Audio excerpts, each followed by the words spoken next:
Movie की शुरुआत में हम देखते हैं क्रिश्चियन को, जो अपनी लाइफ के एक इम्पोर्टेंट फेज के एंड पर होता है। ये उसका रेंजर में लास्ट वर्किंग डे होता है, क्योंकि वो अपनी वाइफ ईडन और अपने दोनों बच्चे सॉन्ड्रे और जूलिया के साथ स्टेवेंगर शिफ्ट होने वाला होता है। सब कुछ नॉर्मल लग रहा होता है, लेकिन अचानक कर्नसेट माउंटेन्स पर लगे सेंसर्स एक डिस्टर्बिंग सिग्नल भेजते हैं। ग्राउंड वाटर बिल्कुल गायब हो चुका होता है, जो नॉर्मली माउंटेन इंस्टेबिलिटी का सबसे बड़ा वार्निंग साइन माना जाता है। उसी टाइम क्रिश्चियन अपने बच्चों के साथ फेरी का वेट कर रहा होता है। ईडन अभी कुछ दिन और टाउन में होटल में काम करने वाली होती है, इसलिए फैमिली टेम्पररी स्प्लिट होती है। फेरी के वेट के दौरान क्रिश्चियन के दिमाग में अचानक स्ट्रॉन्ग रियलाइजेशन आता है, जैसे उसका एक्सपीरियंस उसे वार्न कर रहा हो कि कुछ बहुत गलत होने वाला है। बिना टाइम वेस्ट किए वो तुरंत जियोलॉजी सेंटर वापस भागता है, अपने बच्चों को कार में छोड़कर। जियोलॉजी सेंटर पहुंचकर क्रिश्चियन अपने कोवर्कर जेकब के साथ माउंटेन के डाटा और रिवाइस इंस्पेक्ट करता है। जब वो ग्राउंड के पास जाकर चेक करते हैं तो उन्हें पता चलता है कि सेंसर वायर टूट चुकी हैं, और ये कोई नॉर्मल डैमेज नहीं होता, बल्कि माउंटेन के अंदर सीरियस मूवमेंट हो रही होती है। क्रिश्चियन समझ जाता है कि डेंजर रियल है। वो तुरंत अपने फॉर्मर बॉस आर्विड को कन्विंस करता है कि अलर्ट लेवल बढ़ाया जाए। आर्विड पार्शियली एग्री करता है, लेकिन टूरिस्ट सीजन के बीच इवैक्यूएशन अलार्म बजाने से मना कर देता है, क्योंकि उसे पैन इकोनॉमिक लॉस का डर होता है। कई घंटे बाद जब क्रिश्चियन कार के पास लौटता है तो उसे एक और शॉक मिलता है। सॉन्ड्रे और जूलिया कार में नहीं होते। थोड़ी देर बाद उसे पता चलता है कि बच्चे होटल चले गए हैं। जूलिया इमोशनल हो जाती है और अपने घर को एक लास्ट बार देखना चाहती है।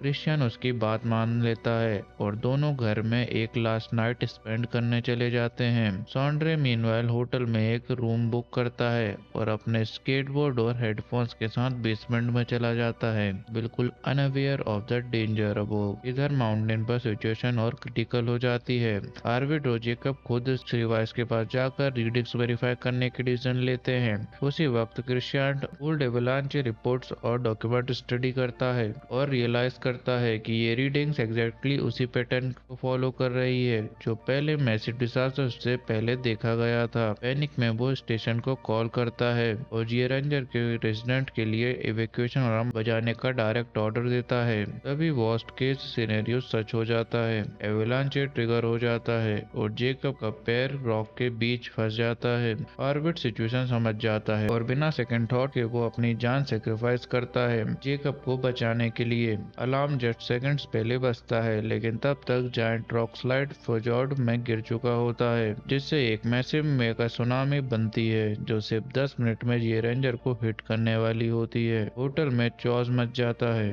इधर ईडन और उसके कलीग्स विवेकी गेस्ट को जल्दी जल्दी इवैक्यूएशन बस में भेजते हैं। उधर क्रिश्चियन जूलिया को लेकर और नेवेगन जो हायर एल्टीट्यूड पर होता है वहां जाने के लिए ड्राइव करता है, लेकिन रोड ट्रैफिक से जाम हो जाती है। क्रिश्चियन को रियलाइज होता है कि वो अभी भी सेफ हाइट से नीचे है। वो तुरंत कार अबंडन करता है और जूलिया का हाथ पकड़कर पैदल भागना शुरू कर देता है। साथ ही लोगों को चिल्लाता है कि रन फॉर योर लाइफ। भागते वक्त उनकी नेबर एना का पैर एक कार के नीचे फंस जाता है। क्रिश्चियन उसे छोड़ नहीं पाता और उसे बचाने की पूरी कोशिश करता है। टाइम कम होता जा रहा होता है, इसलिए वो जूलिया को और नेवेगन भेज देता है। एना के हस्बैंड थॉमस और उनकी डॉटर टेरेसा के साथ। सुनामी बिल्कुल पास होती है और क्रिश्चियन समझ जाता है कि वो और एना नहीं बच पाएंगे।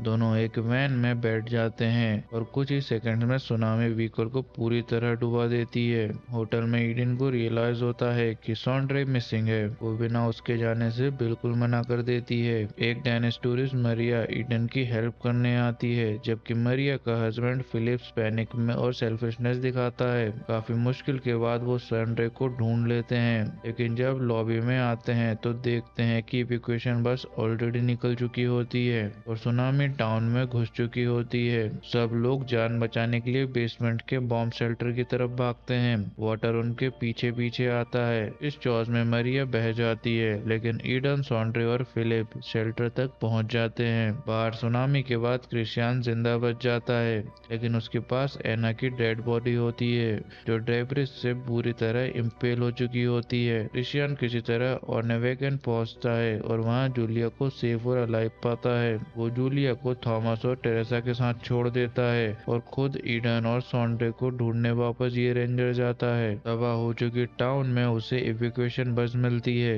जो डेड बॉडीज से भरी होती है, जिसमें वाइवेकी होती है, लेकिन ईडन और सॉन्ड्रे नहीं होते। बॉम्ब शेल्टर के अंदर पानी का लेवल धीरे धीरे बढ़ता जा रहा होता है। डोर डेब्रिस से लॉक हो चुका होता है। फिलिप पैनिक में ऑक्सीजन के लिए सॉन्ड्रे को पानी के नीचे धकेल देता है, जिसके बाद ईडन अपने बेटे को बचाने के लिए फिलिप को डुबाकर मार देती है। क्रिश्चियन को सॉन्ड्रे का बैकपैक मिलता है और वो टूट जाता है। उसे लगता है कि उसकी फैमिली मर चुकी है। गुस्से और दुख में वो पाइप्स पर जोर जोर से मारता है। अंदर ईडन और सॉन्ड्रे आवाज सुनते हैं और वॉल्स पर नॉक करके रिस्पॉन्स देते हैं। क्रिश्चियन उनकी लोकेशन ट्रेस करता है और पानी में डेंजरस डाइव करता है। डेब्रिस हटाकर वो ईडन से मिलता है और सॉन्ड्रे को बाहर लाता है, लेकिन वापस आते वक्त उसकी सांस खत्म हो जाती है। ईडन फिर से पानी में जाकर क्रिश्चियन को सरफेस तक खींच लाती है, रेस्क्यू ब्रीदिंग और सीपीआर करती है। कुछ देर बाद वो इमोशनली हार मान लेती है,